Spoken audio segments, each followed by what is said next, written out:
let's just put the money aside for a second and say, what do companies need to succeed? What makes a company succeed or fail? And this, we have some pretty good insights as well. So the company is called CB Insights. They're one of the companies that tracks startups and startup investing. And so they've done surveys. They've looked at dead companies, failed companies, and they've looked to see what caused them to fail. And the number one thing is that they brought something to market that no one actually wants to buy. Right? That fundamentally is the key killer of startups. If you bring something that nobody wants, then everything else falls into place. Everything below that falls into place. Why would a startup do that? Well, a startup would do that because you actually don't know what people want to buy until you have it for them to buy. What I teach the entrepreneurs is that when you go out to do what we call market research, when you go out to ask potential customers, when you ask potential customers, here's what I'm going to build, would you buy it? Usually between 95 and 100% of them say yes. People don't like to say no. People don't like to be negative. People, when it's a rough idea and they're not asking you for money, they'll be more positive. They'll say yes. And so a lot of the times the entrepreneurs will believe that market research and build what they thought was the right solution in the first place. And then when they go to sell something, well, when you're selling a product, 5 or 10% of the people you sell to will say yes and hand you the money. That's a good close rate, we call that. If you're not selling to you're not selling 1 out of 20 conversations. So sorry, 1 out of 20 conversations, 5%, then you're doing something wrong. Like you have the wrong product. But you don't find that out until you have it for sale. You got to look at the opposite of those numbers. So if 95% of the people in the market research time say, yes, that's a great idea, but 5% of the people when you're out selling say, yes, I'll buy it, here's money, there's a big gap there. And that's the big gap that causes this number one problem, right, of no market need. And I question, since I have foundations here with me, I question how often this happens in the foundation world where you have a theory of change. You think this is what's going to make the world a better place. You go through all the process of doing the RFP and hiring the company and picking them and whatnot. And then you put it out and discover it was slightly wrong, right? And yeah, you did the same equivalent of market research ahead of time. But in the end, the solution didn't actually work. I think that's fundamentally the same issue. Second one here, though, moving on, is run out of cash.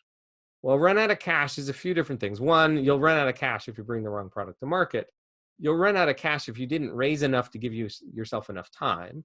You'll run out of cash if you really need that piece of equipment to meet demand and you can never find it. Right? There's a lot of reasons why you run out of cash, but fundamentally, in the end, it comes down to you didn't get a product to market that people will buy for more than it cost you to make. You weren't running a profitable business, therefore you ran out of cash. The third reason here is not related to that. The third reason is you just built the wrong team, right? Either you didn't know enough about the market, which is again why number one could have happened here, or you hired the wrong people, and so they didn't understand the market, or whatever. For whatever reason, the team was wrong, and that killed the company.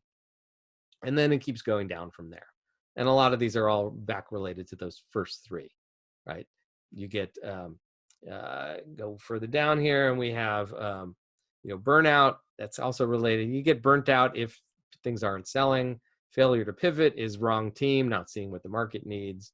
Pivot gone bad is a mix of not seeing the market, having the wrong team to fix the product and so forth, right? Same thing with lose focus and whatnot.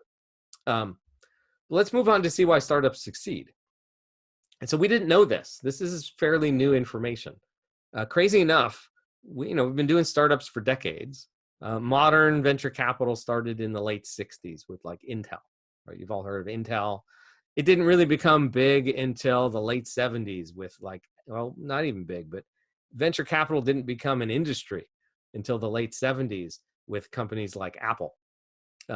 And it didn't become really big until just before the dot-com bubble. There wasn't $1 billion in venture capital until late 80s, early 90s. And then it went nuts with the dot-com bubble. Anyhow, so we didn't know what made startups succeed back then. People just guessed.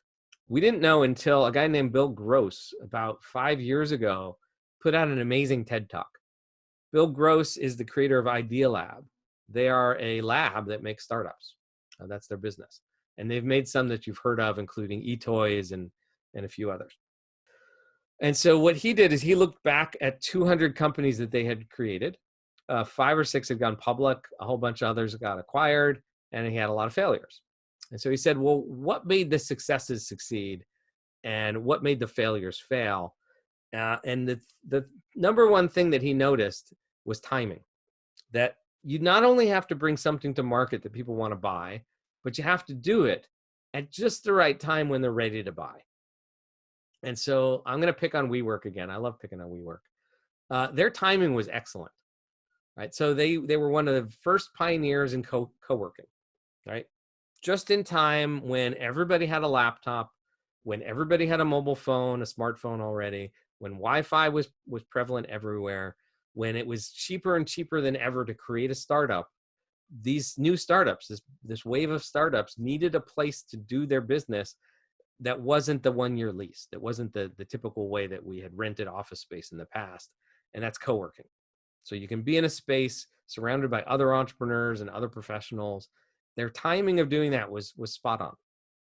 And then they got a huge sum of money, which let them go and grab market share and grow this thing out to be huge.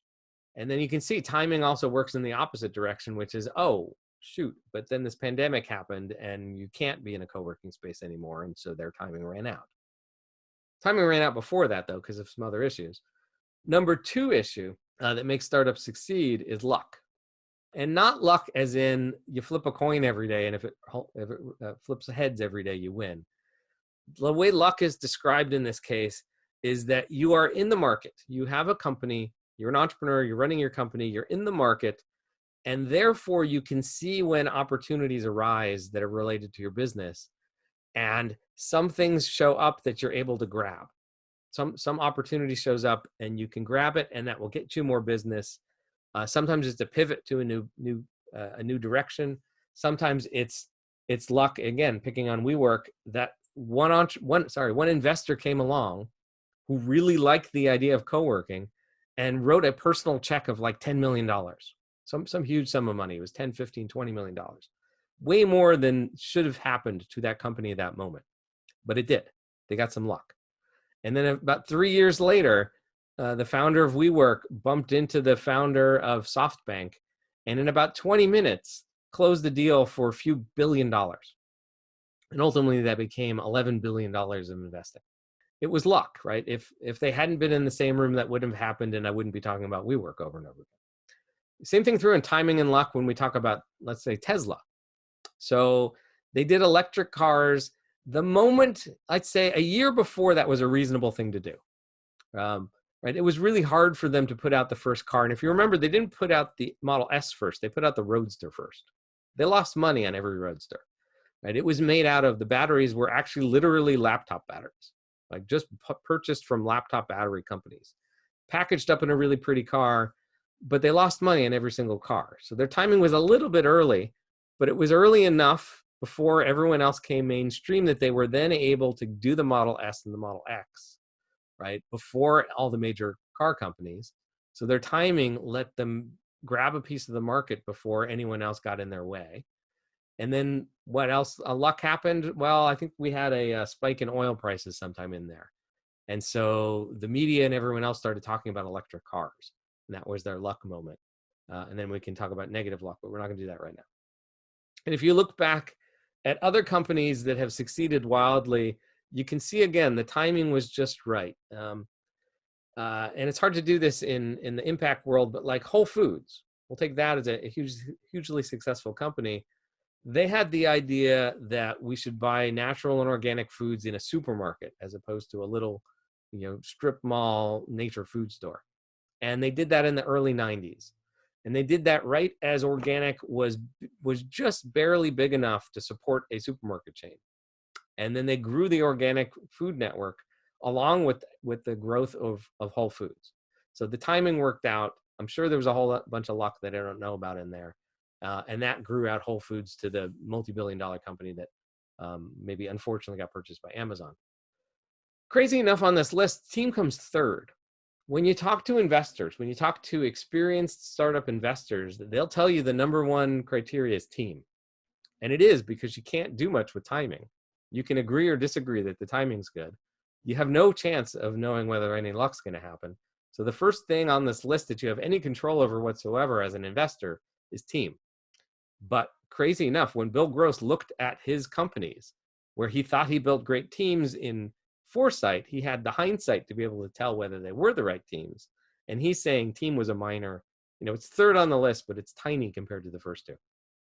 And the last one on here is whether they had enough funding to go and grab those opportunities. And that's all he meant by funding. Was it funded enough so when the opportunity came along, that luck came along, they could jump on it? Or they saw it, but they couldn't do anything about it. And that's it. That's what makes startups succeed. The ones that are in the market at just the right time, that grab the opportunity and have the team and the funding that are smart enough and there's enough money in the bank to go do it. That's what makes a successful company, which makes it really hard to pick successful startups, because you have almost no control over any of these.